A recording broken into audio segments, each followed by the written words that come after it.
Unlock your dream property with Meeks Realty Group, where Rich the Realtor makes real estate dreams a reality. Whether it's residential or commercial, we've got Charleston to Huntington covered. Your key to exceptional real estate experiences start here. Meeks Realty Group. Contact us at meeks.us. The views and opinions expressed on this program do not necessarily reflect the views and opinions of 580 WCHS, its employees, or WVRC Media. From the studios of WVRC Media, the country, the United States of America, the state, West Virginia, the city, Charleston. This is the Dave Allen Show on 580 Live.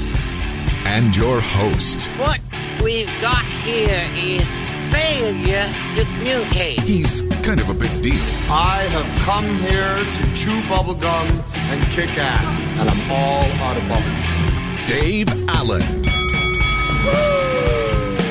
Hey, folks, good Wednesday morning to you, and welcome to the show. Senior producer Ryan Nicholson across the glass. I'm used to saying across the hall, but I can actually see him again. So, welcome to the show. Biggly, Piggly, Wiggly hotline 304-345-5858. Tony Taylor text 304-935-500. Wave Dave Allen Show and 580 Live comes to you from the Jarrett Construction Studios. Right on time, right on budget. Visit jarrettconstruction.com. We're brought to you by Thornhill Auto Group, including Thornhill Toyota. If you haven't driven the all-new Tacoma or Tundra, you won't believe the ride. Visit thornhilltoyotawv.com or on the Thornhill Motor Mile, US 119 in Chapmanville. Phone calls to the show courtesy of Biggly, Piggly, Wiggly, Spring Street, Charleston. Texting services provided by West Virginia's finest men's store, Tony the Tailor on Virginia Street. Join Tony for another truck show this Friday. Spring collection of Oxford clothes, DiBianco footwear, and LEN belts. All at great savings. Lunch provided, too, by DT Prime at noon. It's on Friday. See Tony the Tailor's Facebook page or visit bestmastertailor.com for more information. Coming up on the show this morning, we're going to get a check-in on what's going on under the dome. Looks like that some of the legislators got a little bit of a warning, if you will, from the governor.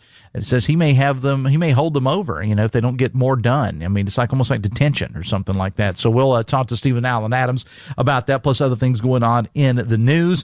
And now some of the bills are being read by AI, I understand. That's kind of a weird thing. So we'll get to Stephen about that. And later on the show, toward the end, if time permits, we'll go live to the Capitol and we'll talk to Wilson and Meadows about things that are going on there. I want to welcome into the show, though, our good friend Ric Cavender from Charleston Urban Works. Good morning, sir. Welcome to the show. Good morning, Dave. How are you doing, sir? What do you think of the new I am impressed. This is nice. Am I the first guest? No. See? No. It's less special now. No, the first guest the first guest in studio was my good friend Jim Workman from Wally and Wimpy Sports Digest. Okay. I had him on to talk a little sports. That's fair. Recap the state tournament and the WVU basketball situation. And then he was the first guest in the show, in the studio. So we've had others since then. This is real nice. Sorry. Yeah. Congratulations. I will say this. You are the first member of the Leadership West Virginia class of 2015. That is very niche. Who's been in the studio. But that's great. You have several of our classmates in. I have several, including Charleston Mayor Amy Goodwin being Tim one. Brady. Tim Brady. Yeah, Adam Harris. You are the first member of the Leadership West Virginia class of 2015 to be in the studio. Can we get a plaque? We'll get a plaque. This whole wall is blank. We could do plaques. Yeah. And if you know anything at all about the Leadership West Virginia program, it will say best class ever. Yes, we are. Best class ever. Even if we're not, we are. Yeah. How you been doing, man? I'm doing great. How you been? Everything's good. Yeah. Everything's good. I want to talk about, and I do need to have you, as you know, with Rick wears 2, 3, 4, 5 hats. Two main hats. He's with the Kanawha County Board of Education. I do have a couple questions about that, so we'll just ask him to, what we'll do is we'll have you move to one of the other chairs. Yes. When you talk about the Kanawha County two personalities. Yes. Yeah. So I do want to ask you about some things related to the Board of Education. Get to that a little bit later on. But I want to start off with talking about your other job, that is Charleston Urban Works. Sure.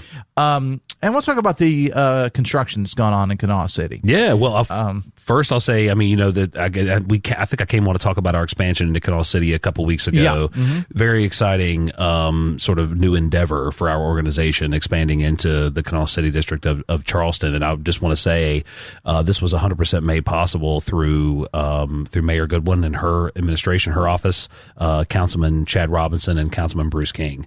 We worked really hard with them, and frankly, if it weren't for their leadership on this, and coming to us and saying, Charleston Urban Works has the infrastructure to take this on. Is this something that we could do?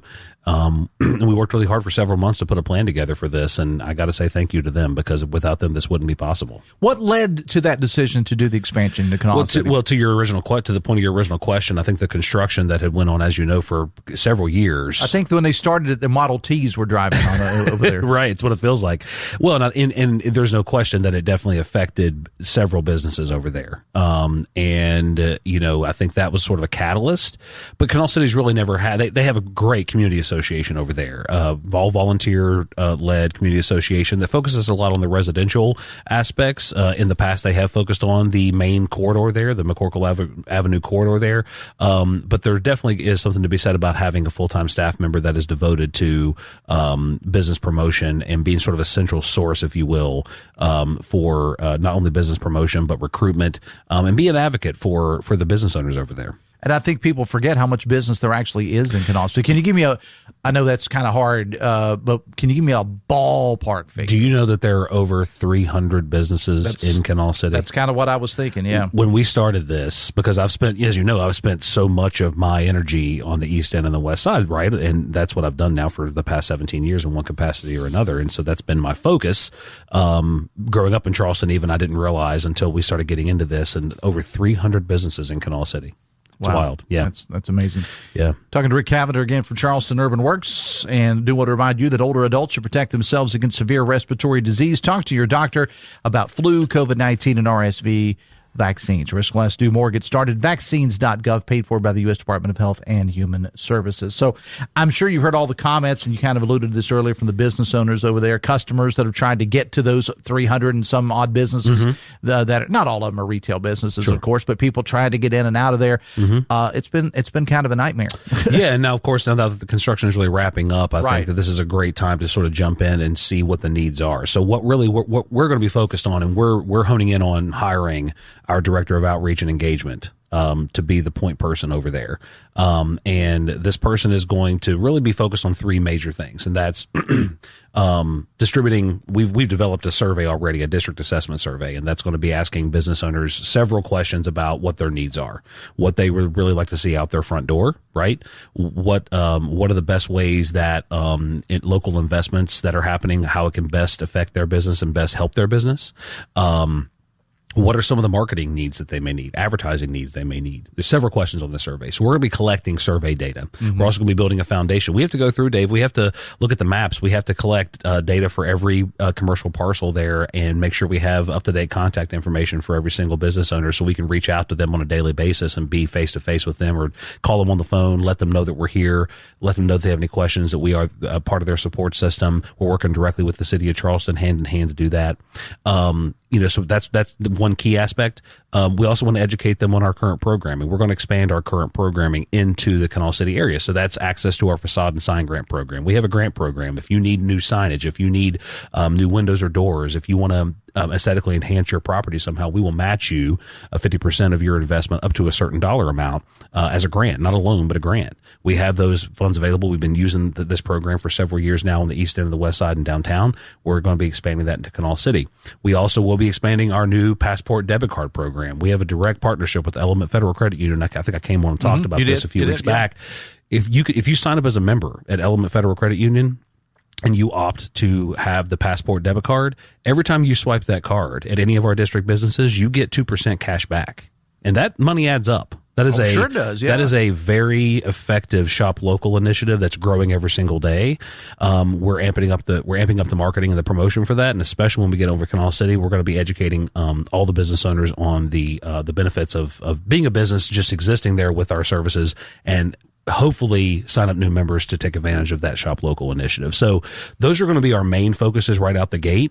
We understand that's going to take some time, and we want to make sure that we're doing it right. We don't want 15, 16 targets out there. We don't hit any of them. We want to hone in on 3, maybe 4 major attainable goals. and make sure we hit all of them. And that's really what we're going to be focused on over there.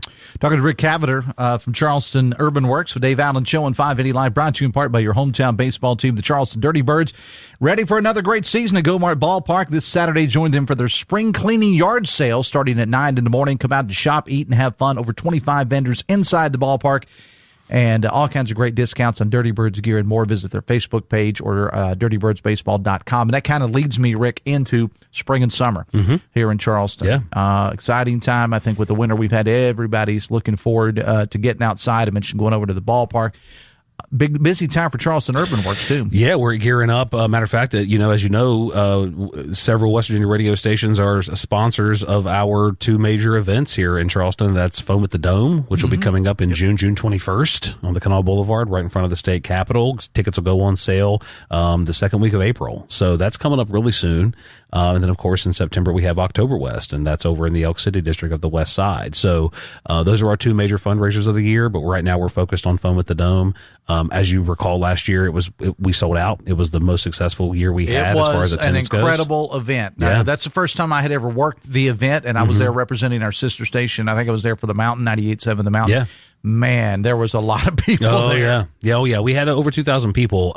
And you got to remember, Dave, our event, it goes from 3 to 7 p.m. It's over at 7 because we want those folks, when they leave our event, we want them to go out and patronize all the businesses in Charleston. We want them to stay in the hotels overnight. We have a lot of folks who travel from out of state to come to these events. So we want to give them the best. We want to show the best that Charleston has to offer whenever we host this really important fundraiser for our organization.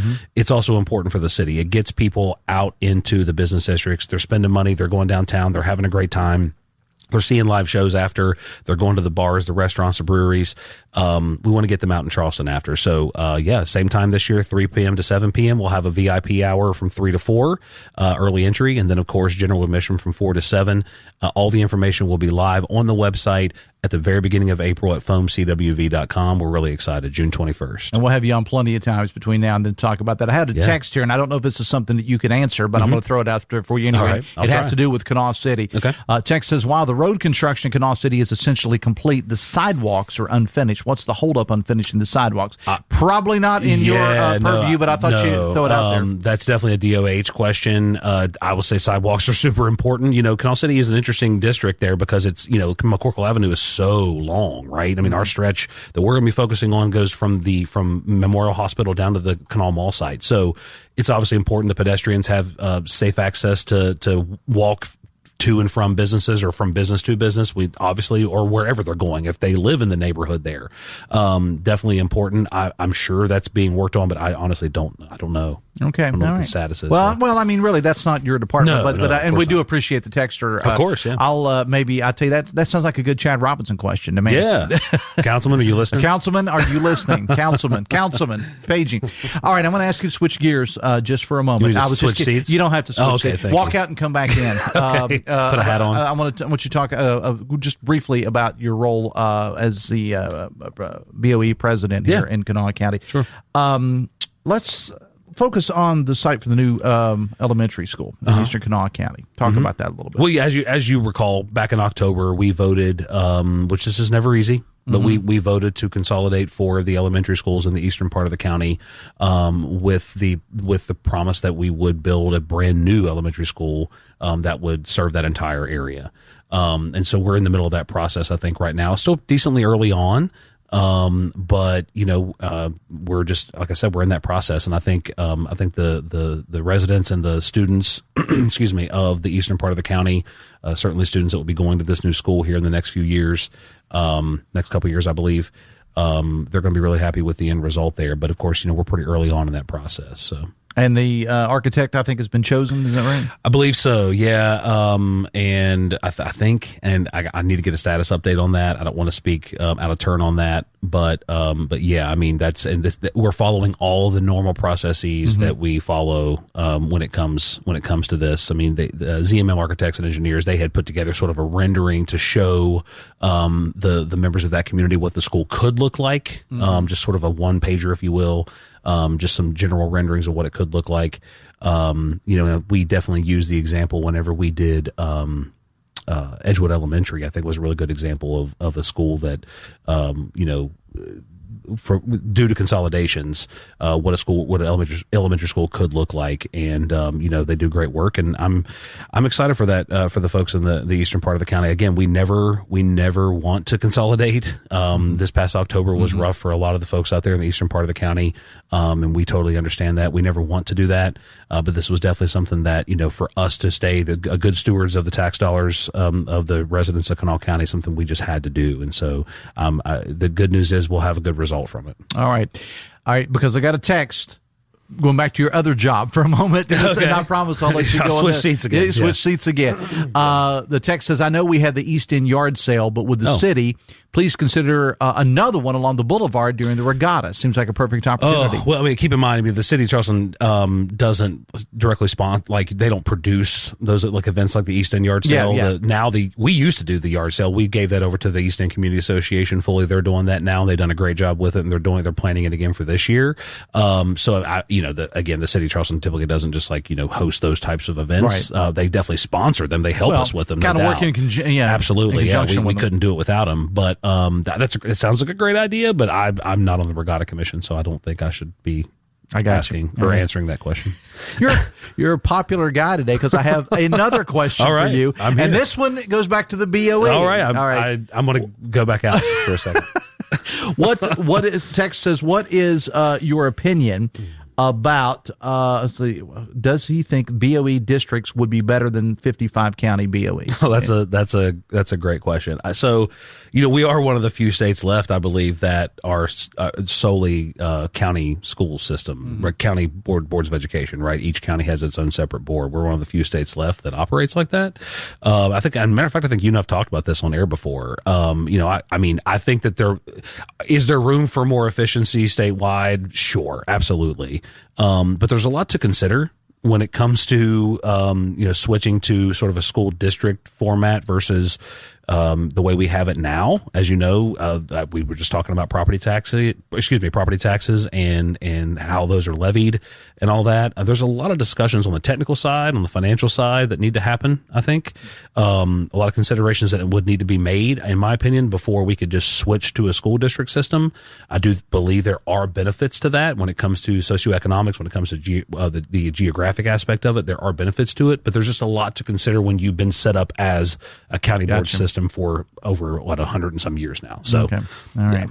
Man, you didn't know you were just going. I think the new studio's got more people listening. It's stimulating my brain too. And these are great questions, by the way. All right. This is good. All right, Rick. I appreciate you, man, as always. We'll see you at all these big events going on around town. All the radio stations are looking forward to being involved in it. We're actually going to be this weekend over at the Extravaganza or at Lately Field. Yeah, that's right. With Quantum and those folks. All of our stations. Is that where they drop all the eggs from the sky? Back in the day, they used to drop thousands of eggs. Probably not with liability issues. I don't know if you can do that anymore or not. Yeah, probably not a good idea. But we'll all be over there, so maybe you can stop by and see us at Lately. Yeah, that's great. Weather looks great this weekend. As I said, all of our stations will be there. Ric Cavender, Charleston Urban Works, and Kanawha County Board of Education. Yes, obviously. I tell you what I need to do. I need to get with my man Steve Animal, cheap plug for East Coast Tees. Yeah, and I need to get you a shirt that's divided down the middle, or maybe one that's BOE or at in least the front, 2 name tags, Urban Works on the back. And you can just switch it. It's like the who is it?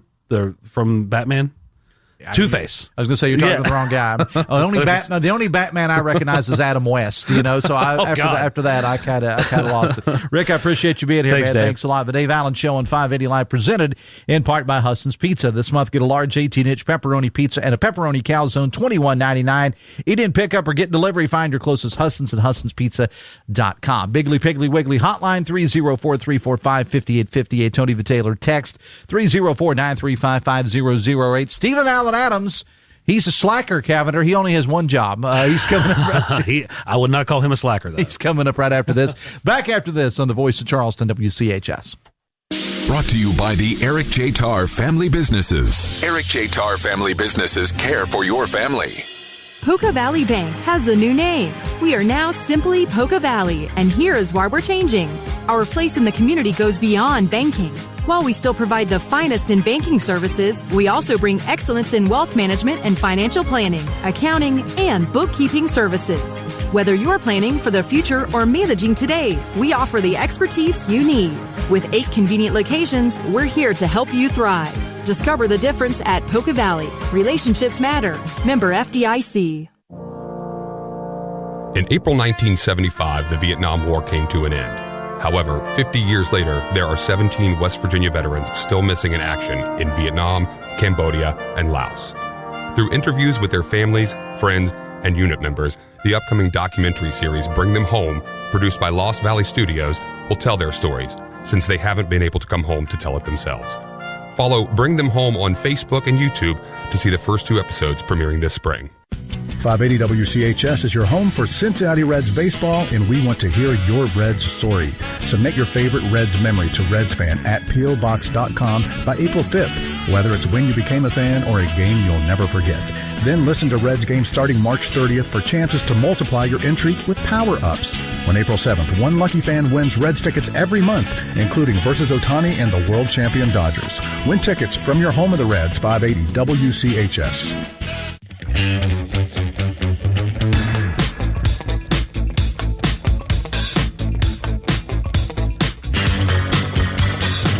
927 Piggly Wiggly hotline 304-345-5858. Tony Taylor text 304-935-5008. The Dave Allen Show on 580 Live brought to you part by Live Healthy, West Virginia, presented by WVU Medicine. Live Healthy tackles pressing health issues, heart disease, diabetes, Alzheimer's, and RSV. It's a podcast offered insights into medical breakthroughs and preventative care, featuring WVU Medicine's expert physicians aimed at fostering healthier lifestyles and beyond the great state of WV. It is a valuable resource. Check out the latest episodes, WVMetroNews.com, under the podcast menu, and start your journey towards better health today. Stephen Allen Adams from Ogden Newspapers is here. Text says, no, Michael Keaton is Batman. You probably, I don't know if you heard this, what I said. I was talking about Ric Cavender wearing so many hats. And he referenced a Batman character. And I'm not a superhero kind of guy, and it was Two-Face was who he was talking about, because he's with Urban Works and with the BOE, and we had questions today that were for both. So I kept having him go back and forth between the two, and he referenced that means, because I said, and this is what this text is saying, I said the only Batman that I recognize is Adam West. Well, no, I'd have to go with Michael Keaton, but that's what this texter said. I would also make the argument that Two-Face technically only wore one hat because he was just one person. He just had two sides of a bad face. I have no idea what you're talking about. You realize that, right? Comic book nerdery. How's it going, man?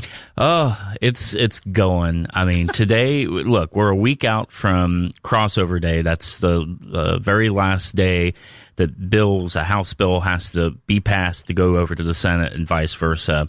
So we're a week out from that, and then Saturday we will be 2 weeks out from the end of the 2025 legislative session. Though, unless Governor Patrick Morrisey decides to call everyone back in because he keeps threatening special sessions. Yeah, and I alluded to that earlier. He put out a release yesterday, and I likened it on my social media as to summer detention. Basically, He's basically saying, if you don't get your work done, you're going to have to come back in over the summer. It's the Breakfast Club. I don't get.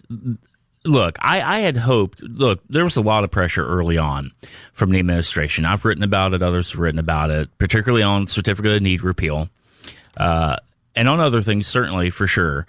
I kept waiting to see if their tactics would change, whether they would stop doing kind of the aggressive tactics they were doing with lawmakers to try to strong-arm them into supporting some of these things.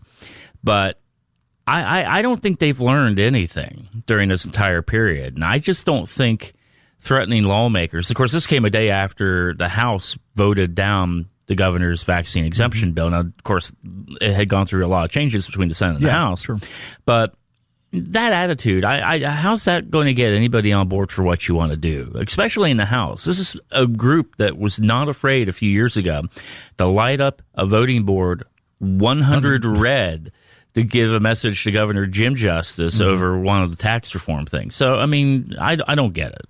I think TJ actually alluded to that on social media. He may have done it on the air as well. Yeah, I mean, so just he might want to keep that in mind.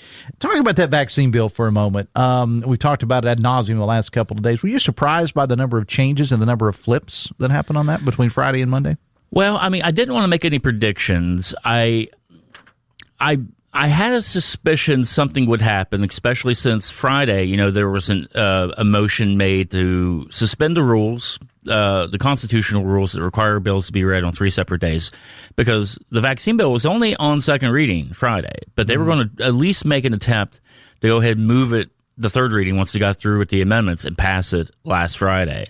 They didn't have the votes needed. You need about 4/5 of members present, I believe, to do that, and they just didn't meet that threshold. So that meant that it would be taken up Monday. So you've had all weekend for supporters, opponents to work the phones, write their lawmakers, call, text. You let them know how you feel. A lot of heavy lobbying went on over the weekend. I suspect that bill might have passed with the religious exemption Friday had they been able to suspend the rules, because I think they just wanted to get it off their plate. But I think with the weekend, people were able to sway people to vote against it on Monday. There's a lot of phone calls and texting that went on over the weekend, I promise you. Oh, yeah. And that's what happened. I talked to somebody Sunday close to this issue had told me that there could be as many, at that point, of 8 votes that could flip to the nay column. And that's pretty close to what happened Monday. So I'm not surprised, but also I don't ever want to predict the future, and I don't want to jinx it or anything. So it wouldn't surprise me if it gone either way. Nobody really knew. Talking to Stephen Allen Adams from Ogden newspaper. So Dave Allen Show on 580 Live is brought to you in part by Snap Fitness. Snap offers a wide array of professional wellness services, including customized personal training, licensed recovery experts, and a staff of dietitians. 5 convenient locations too: Charleston, Hurricane, Winfield, Barbersville, and Milton. Visit snapfitness.com. Talk about this relationship between this governor, Stephen, Governor Morrisey, and the legislature, because you know, and you and I have talked about it, and others have as well. Patrick Morrisey is a completely different kind of governor than Jim Justice. Not better, not worse, just different. Every governor's got different personalities. Morrisey, I think, came in and he said, I'm going to be a hands-on governor. I'm going to be there. I'm actually going to live in the mansion. You're actually going to see me there. Maybe for the previous 8 years, some of the members and the legislature, I mean, let's be honest, and there's a lot of the members have changed, but maybe over the last 8 years, they kind of got this attitude, well, the governor's not going to be an active part. I think Governor Morrisey has proven that that he is the exact opposite, but he's had, Stephen, with all due respect, he's had a couple of pretty big defeats. Yeah. Oh, yeah. I mean, obviously, first one being certificate of need repeal being voted down in committee. And that was a big priority of his. That was one of the first bills. They wanted that to be the first bill that was even taken up in a committee in the legislature. That didn't happen. They ended up doing the vaccine bill. But let's go to that again. That's another defeat for the governor, who, if you read his statement following the defeat of that, kind of blamed the legislature to an extent. Made the argument that, well, our bill was vastly different than what the legislature ended up doing. If they had, stuck with ours, then it would have got over the finish line. But obviously that's not the case. So sure, you got a couple big losses. Now, he can point to some other things, such as the Riley Gaines Act, defining men and women in state code. That's certainly a victory for him. The food dye bill, which is not one of his bills, but certainly something he's trying to kind of do a touchdown dance on, too, and try to get some of the national attention, particularly from the group's part of the MAHA movement, Make America Healthy Again. But this relationship is just not getting better, and I do see a lot of the focus has been on the House Republicans and their relationship. I mean, you're starting to see some fraying, I think, a little bit on the Senate side, too. I mean, look at what happened with Senator Rupi Phillips and the kind of blow up that he had on the floor, talking about not getting a meeting, calling Morrisey the man from New Jersey. I got a text about that. Go ahead. Yeah, and then back and forth, from his communications director, saying, well, you're just a former Democrat, as if that's a slam for Southern West Virginia. You know how many people are former Democrats that are now Republicans in the state? There is. I can say this in my native land of Logan County. I think as far as elected officials go, I think there is one Democrat left, and they all. I mean, I'm sorry. One Democrat. One Democrat, and everybody else has switched to Republican. I think I may be wrong. So you can correct me. I haven't looked at the voter registration on that for a moment. I know it was pretty close to finally flipping down there. But not only that, Morrisey lost the Republican primaries in the same counties that Phillips represents. If you look, I mean, he didn't even come in second in some of those counties. He came in third. So I don't know, picking a fight with Rupi Phillips just because Rupi wanted to have a meeting between utility companies and the PSC. I don't know if that's a smart move. So again, like just this aggressiveness toward Republican lawmakers, they're probably going to be there when you're gone. I would find a different tact. I'm urging them to find a different tact with this legislature with just over 2 weeks left. As a member of the press corps, how have you found the Morrissey administration to be to work with? Frankly, great. I mean, that's what I'm hearing too. Yeah. Oh, great. I mean, that's the thing. As bad as of a relationship they are having with the legislature to some extent, I mean, their relationship with the press has been fantastic. Both Alex Lanfriconi, Drew Gillang, which are their communications team over there, are very responsive. They're very good. And the governor himself, I mean, I can't tell you how many times I have bumped into the governor in the session, either in a hallway or outside, between the Capitol and the governor's mansion, and he'll sit there and talk to you. And he'll talk to you off the record about some stuff or whatnot, and the press conferences have been good. He takes follow-up questions. He takes multiple follow-up questions. I do think the relationship has been better with the press. So they need maybe to take that, the lessons they're learning from that, maybe apply it to the legislature as well. What are you taking a look at today? Today, I'm kind of trying to take a look at some of these energy bills. You got Senate Bill 505, which puts together kind of a complicated formula for trying to determine reliability and when coal companies or utilities use coal and things of that nature. Proponents think it's going to save some money. Opponents seem to think that it will have the opposite effect and could raise prices on ratepayers. The same goes for that microgrid bill. That's House Bill 2014, which has inside of it a requirement for coal utility companies to keep their coal plants going at 69% capacity factor. That sounds good, but also could that actually have a reverse effect and raise prices for ratepayers? So that's what I'm kind of looking at today. Was there a DEI thing coming today? There's a couple DEI things moving. I think the House has its own bill, and I think these are governor's bills, to do away with diversity, equity, inclusion within state code, though I don't know how much that's really in state code anyway. But the bills are moving nonetheless. I think the Senate may have it on second or third reading today. Okay. All right. Remind people where they can check you out. Yeah, Parkersburg News and Sentinel, Wheeling Intelligencer, News Register, the Weirton Daily Times, the Intermountain and Elkins, the Martinsburg Journal, and the Dominion Post. And you can follow me on Stephen Adams WV on X. A must follow. If you're a political junkie or a news junkie, a must follow on X, 100%. Stephen Allen Adams, I appreciate you being here, man. Thanks a lot. The Dave Allen Show on 580 Live is brought to you in part by Pinnacle Consultants. Their services involve developing comprehensive management plans to outline strategies for controlling and minimizing asbestos exposure. Perfect for commercial property owners and managers. Visit pinnaclecorp.net.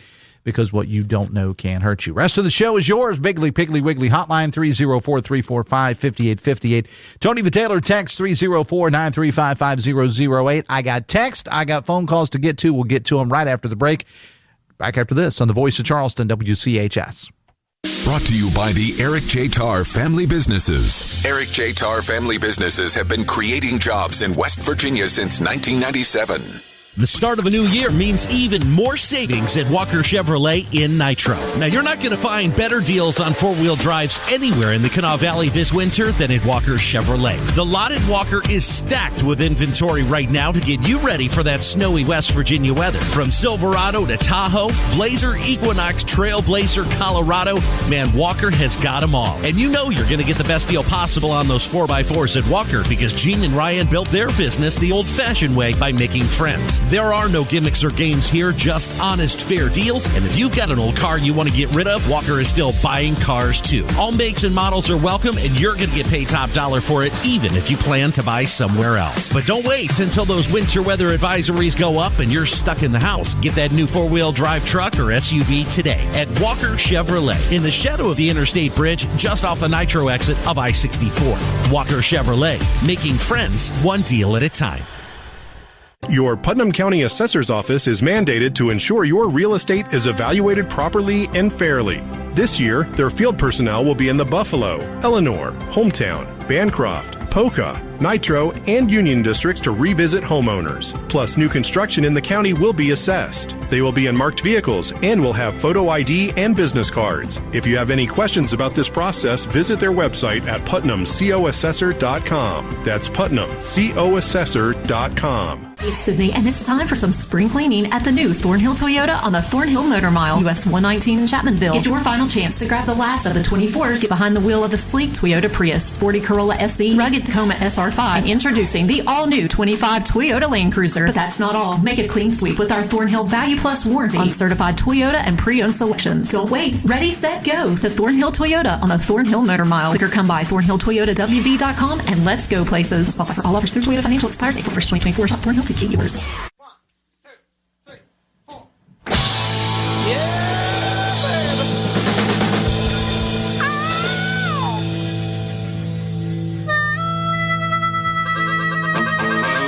18 minutes away from 10 on this Wednesday edition of the show. Man, if you drove in this morning like I did, there was some quite thick fog out there this morning. It's burning away, though. Biggly, Piggly, Wiggly, hotline 304-345-5858. Tony the Taylor, text 304-935-5008. Jim is held through the break. Let's go to Jim. Jim, you're on. What's going on, buddy? Well, Dave, I had a question for your last guest. It was about the food coloring bill that went down in the legislature. Are my questions not important? Or, well, I was. What's the story? I didn't realize you wanted. I thought you wanted. I didn't know you wanted to talk to Stephen. That's on me. I apologize. That's not Ryan's fault. That's on me. What I mean, maybe I can answer your question, Steve. Jim. I told Ryan it was about the food coloring bill. Well, that's on me. The food coloring bill failed in the legislature. No. The governor. No. The governor signed it. Oh, he signed the food coloring bill. Yeah, he signed it. Oh, I thought maybe that was going to be possibly part of the special session. No, you may be confusing it, Jim, with the vaccine bill. The vaccine bill went down, but no, the food coloring bill was signed by the governor. Now, we got to see how it's implemented because it's supposed to be implemented in public schools starting in August, about the time the kids come back, but it won't be implemented on your grocery shelves for a couple of years. But no, it was signed by the governor.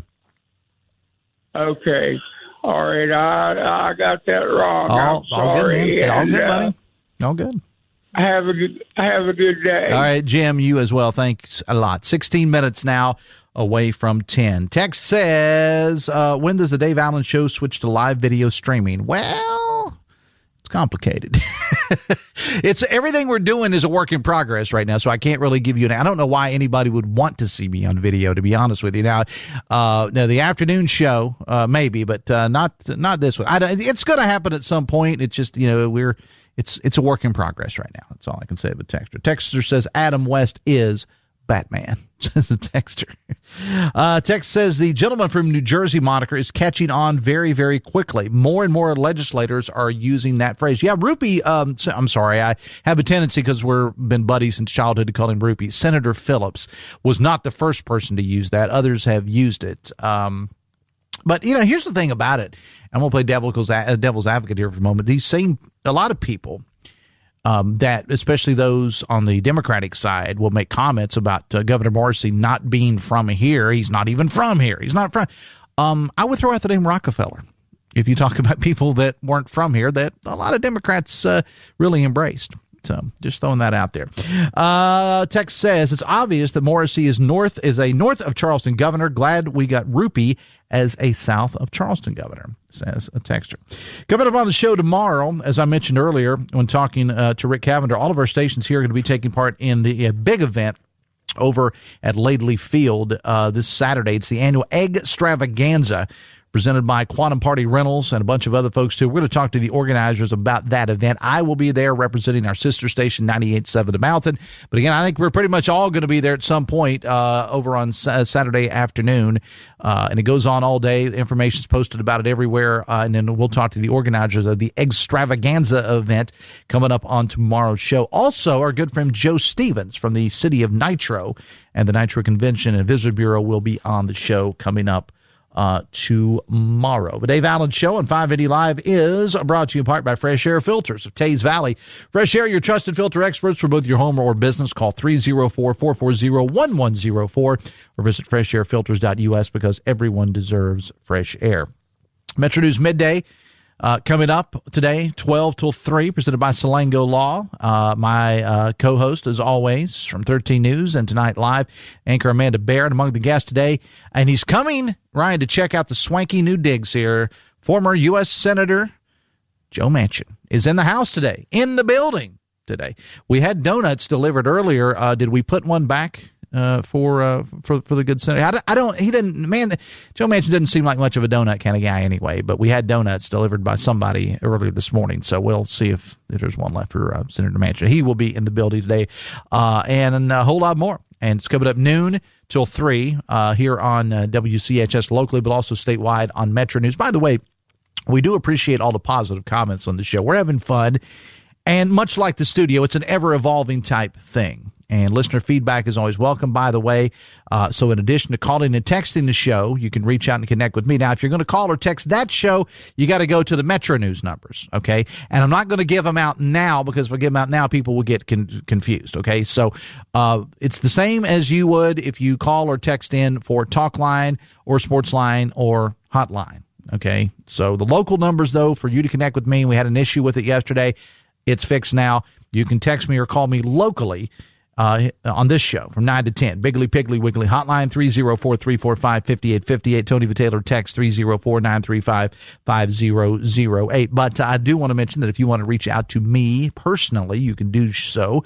I am on Facebook at Dave Allen Radio, and you can also reach out to me on X at Dave A70. All right, we're going to take the break just a little bit early today because I got a couple things in the news that I want to get to. Plus, if they are available, we are going to talk live from the Capitol to Wilson and Meadows, whom I referred to lovingly in a company-wide email as the Lenny and Squiggy of Metro News. And I mean that in the best possible way. So we'll check in with them a little bit later on. We'll take a break back after this on the Voice of Charleston, WCHS.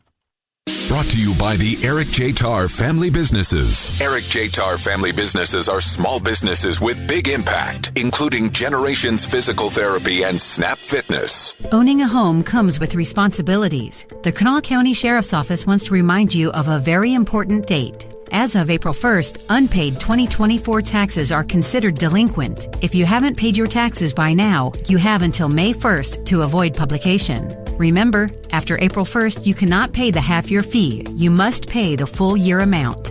Again, May 1st is the deadline to avoid publication. Visit kanawsheriff.us to learn more about paying your 2024 taxes. When I set out to build our firm, it was built for greatness. It was built for you. Morgan & Morgan, for the people. Office 222 Capitol Street, Charleston. Cases will be handled by West Virginia licensed attorneys. The attorney in this ad is not licensed in West Virginia. ForThePeople.com. Retirement is more than a dream. It's a destination. Yet the journey can feel uncertain. At 4th Avenue Financial, they guide you with expertise and care. They help you navigate the questions. Am I on the right track? Or how do I ensure lasting income? Tailoring plans to your unique vision. They bring peace of mind to your retirement journey. Trust in their experience, proven through every market's ebb and flow. 4th Avenue Financial. Retirement done right. Get started at 4thavenuefinancial.com. Securities offered through Jenny B. Cole Financial Incorporated. Member FINRA. Advisory services offered through Jenny B. Cole Advisors Incorporated.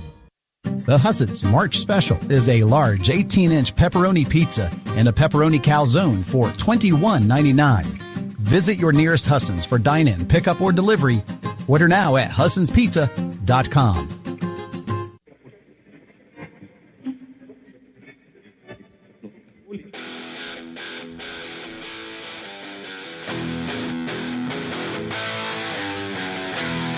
Ten minutes away from 10 on a Wednesday morning. Welcome back to the show. Ryan Nicholson is our producer today. Biggly Piggly Wiggly hotline 304-345-5858. Tony Vitaylor text 304-935-5008. Text says Democrats keep saying they want people to come here. I guess unless you're going to vote or run for office as a Republican, right? Then you're not even a West Virginia slams begin. Grow up, Democrats, says a texter. Texter says more like Beavis and Butthead. I was referring in a loving way to Meadows and Wilson as being the Lenny and Squiggy of Metro News, but I mean that in the best possible way. Let me see. The Dave Allen Show on 580 Live, brought to you part by Morgan & Morgan, America's largest injury law firm. If you're injured, visit forthepeople.com. Brad posted a story last night, and we're getting to the point, and Steve and I talked about this earlier. Folks like Brad and Stephen and Amelia Nicely and others will be working well into the night, sometimes into the overnight hours. Lead story this morning at WVMetroNews.com. SB 705 is on track for passage possibly today. Now, the House has passed its own version of the bill, and that was HB 2755. So as Brad's story points out, for this to become law, legislators would need to line up the two bills before the session is over. Now, this all has to do with the legislature having the ultimate authority over educational rules, saying that any new rules would have to be submitted for legislative review. Now, we're talking about things on the local level. It would have to be for review, approval, amendment, or rejection. Now, specifically, the bill would require the state Board of Education to submit new rules to a legislative rule-making review committee. Now, as Brad points out, the U.S. Department of Education is due to be gutted, and that's if the president and Elon Musk have their way, completely done away with. People on both sides of the aisle, though, seem to have issues with this whole thing on a West Virginia level. One of those is Senator Amy Nicole Grady out of Mason County, herself a teacher by trade and the Senate Education Chairwoman. She's quoted in Brad's story as reminding everyone that voters rejected a constitutional amendment that would have given the legislature the authority to review and to approve the state board's rules and policies. Now, that amendment was voted down by the people, 58 to 42%. And that is the essence of the comments as I read them in Brad's story from Senator Grady. Said, while she was in favor of the amendment when it was on the general election ballot in 2022, quote, I was in favor of the constitutional amendment when it was on the ballot and the voters voted it down. So I guess I'm against the bill for that reason. I feel like it circumvents the process of what we put in front of voters, and I think it sends the wrong message. It tells the voters we think you got it wrong and we want to do it our way. And I'm not in favor of the bill for that reason, end quote. Those comments from Amy Nicole Grady. State School Board member Paul Hardesty has gone on record as not supporting the bill. And the reason that I bring all this up, to quote Senator Justice, who was on Metro News Midday's show yesterday, it's just this. Is it just me, or have you noticed, and I have talked about this a little bit before, does it seem like many members of the Republican Party, long known as the party of smaller government, in many instances, want to have more things controlled from Charleston? The whole thing about doing away with the Federal Department of Education, I get the argument, not saying I totally agree with it because I really haven't studied it quite as much as I should, but at least I get the argument. All right. Send the power back to the states and to a certain extent to a local level. But this isn't exactly what it seems that some Republican lawmakers want to do with a lot of the legislation we've seen over the last couple of years. Many want Charleston, meaning the capital city, to have more control. And someone would have to do a really good sales job on me to tell me that that's a good idea. And I just wonder, for the sake of wondering, if the Republicans thought the same way when the Democrats controlled the state for over 80 years. Things that make you go, And along those same lines, Amelia Nicely of West Virginia Watch did some good reporting on this. Going back to Monday, there was some pretty passionate debate in the Senate, and the bill in question was ultimately passed. Some cities' anti-discrimination ordinances could be overturned by, you guessed it, by Charleston. One of those speaking out was a Republican, Senator Ryan Weld of Brooke County, whom I'm sure will now be labeled a rhino or a GASP, a Chamber of Commerce Republican. He called it dumb. And there are around 20 cities or so around the state that have passed anti-discrimination laws. The Senate Bill's 579. It would also prohibit cities that take part in the home rule programs from establishing non-discrimination policies. Now, another Republican, Brian Helton of Fayette County, also spoke out against it. The whole home rule thing came into being back in 2007, and it basically allows eligible cities to adopt various ordinances separate from state law as long as they don't conflict with the U.S. Constitution and a few other guardrails that have been put in place. As Amelia's story points out, Tom Takubo, another Republican, he of course represents primarily the Charleston, South Charleston areas here. Both of those cities have enacted anti-discrimination measures. And again, more examples, in my opinion, of Charleston thinking everything should run out of there. The Dave Allen Show on 580 Live is brought to you in part by Bridge Valley, offering custom-tailored IT training of all types, all kinds of training, as a matter of fact. To supply skilled graduates and apprenticeships for your company, visit bridgevalley.edu. Text says, Dave, I'm going to start doing my grocery shopping across the state line of Kentucky and Ohio. You ban the dyes, and we go somewhere else to shop, and it's that simple, says the texter. That is, that's a concern. We talked about that on the Metro News Midday Show yesterday. That is a big-time concern, that people will just go somewhere else to do their shopping.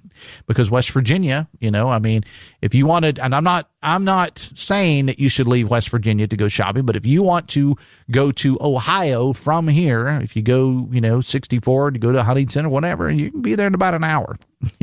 Maybe you can cross over into South Point or someplace like that, a little over an hour. If you want to go to Kentucky, if you go, depending on which way you go, hour and a half maybe. And our border counties and the ones that border Pennsylvania and Maryland could be the same. I'm not advocating that, folks. I am just saying it possibly could happen. Text says, do you affirm Adam West is the mayor of Quahog? I have no idea what. When you start talking about things like that, Ryan, what does that mean? Do you have any idea what that means? I don't. I'm sorry, I caught Ryan off guard, our producer there. I don't know what that means because I'm not a person that really follows that kind of stuff. So Ryan's working to. I'm sorry, I really put you on the spot there, buddy. I'm sorry. What does that mean, Ryan? Okay, so. Now, remember, we only have like a minute, so. Okay, I'll be real quick. So, you know that funny show on TV called Family Guy? I didn't watch it. Okay, so. I tried. Adam West had a long-running role in that show as the mayor of Quahog, which is the city it takes place in. Yeah. As much as I like rude, crude, crass, and offensive humor, I tried Family Guy one time, man. It just wasn't for me. Yeah, I think the early seasons are nice. I think it suffers from what a lot of shows have, which is it gets derivative as it goes on. All right. Let me knock out a text here. Text says, Dave, if we're talking about the old Democratic Party control, then yes. The insane activist Democrats in D.C. now know. State control is the only way to take back our kids' hearts and minds from the Marxist mindset they are being fed. All right. Got that final text in there. Thank you so much to Ric Cavender from the Kanawha County Board of Education and Charleston Urban Works and Stephen Allen Adams, too. Those boys at the Capitol, maybe they got upset because I referred to them as Lenny and Squiggy, and a text referred to them as Beavis and Butthead. Knowing those guys, they would take both of them as compliments, all right? Wilson and Meadows coming up with Talk Line 10:06. Amanda Barron and I will be back from noon to 3 with Metro News Midday Hotline. After that, followed by Sports Line. I will see you in this particular airwaves tomorrow morning. Till then, have fun. Love somebody.